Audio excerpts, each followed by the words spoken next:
के लिए वक्फ बोर्ड जैसी व्यवस्था पैदा कर दी।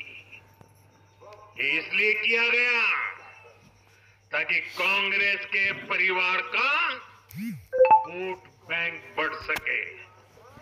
सच्ची पंथ निरपेक्षता को कांग्रेस ने एक तरह से मृत्यु दंड देने की कोशिश की है।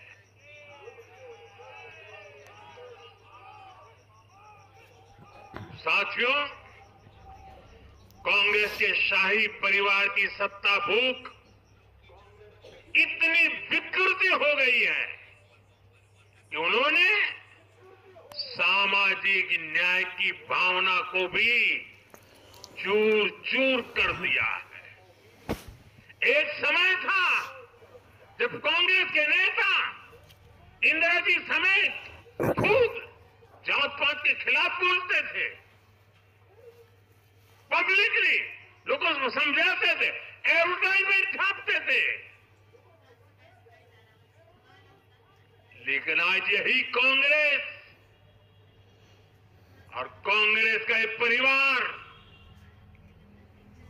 खुद की सत्ता भूख को शांत करने के लिए जातिवाद का जहर फैला रहा है। इन लोगों ने सामाजिक न्याय का गला घोंट दिया है। साथियों, एक परिवार की सत्ता भूख इतने चरम पर है कि उन्होंने खुद की पार्टी को ही खा लिया है।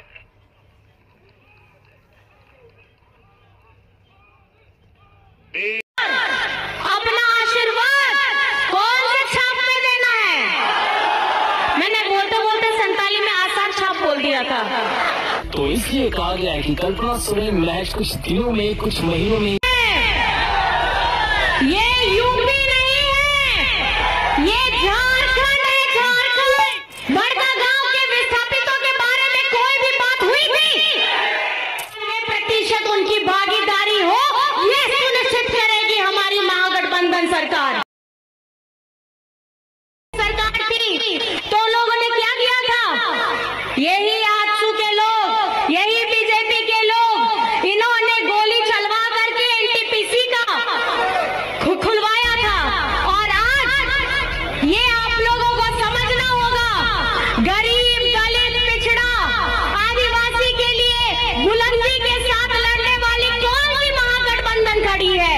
ये महागठबंधन हमारी झारखंड की, आपकी अपनी अबुआ सरकार खड़ी है। आज इन लोगों के साथ बड़े बड़े धन कुबेर हैं, बड़े बड़े व्यापारी हैं, और आप लोगों को पता होना चाहिए, ये देश के करोड़ों, हजारों करोड़ों जो इतने बड़े बड़े धन संपत्ति वाले लोग हैं, इनके हजारों हजारों करोड़ों को इन्होंने माफ करवाया है।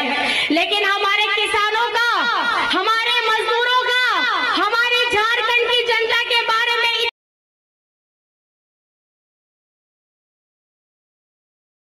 विरोधात लढणाऱ्या ज्या वेगवेगळ्या संघटना आहेत, राष्ट्रीय विचारांच्या, त्या संघटनांचा विजय आहे।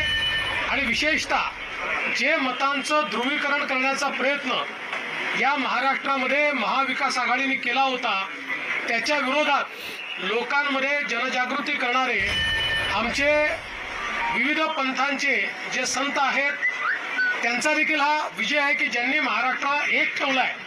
अशा सगळ्यांचा हा खऱ्या अर्थानं विजय आहे। गावामध्ये, पाड्यामध्ये, तांड्यामध्ये, वाडीमध्ये, वस्त्यांमध्ये सगळीकडे जाऊन ज्यांनी हा अलख जगवला, त्यांचा विजय आहे। आणि खऱ्या अर्थानं महाराष्ट्रातले आमचे महायुतीचे जे लाखो कार्यकर्ते आहेत, या कार्यकर्त्यांचा विजय आहे। माननीय मुख्यमंत्री एकनाथराव शिंदेजी, मी, अजितदादा, आमचे रामदास आठवलेजी, आमचे सगळे मित्रपक्ष, आमच्या एकजुटीचा हा विजय आहे। त्याच्यामुळे मला असं वाटतं की प्रचंड मोठा अशा प्रकारचा विजय आज मिळालेला आहे।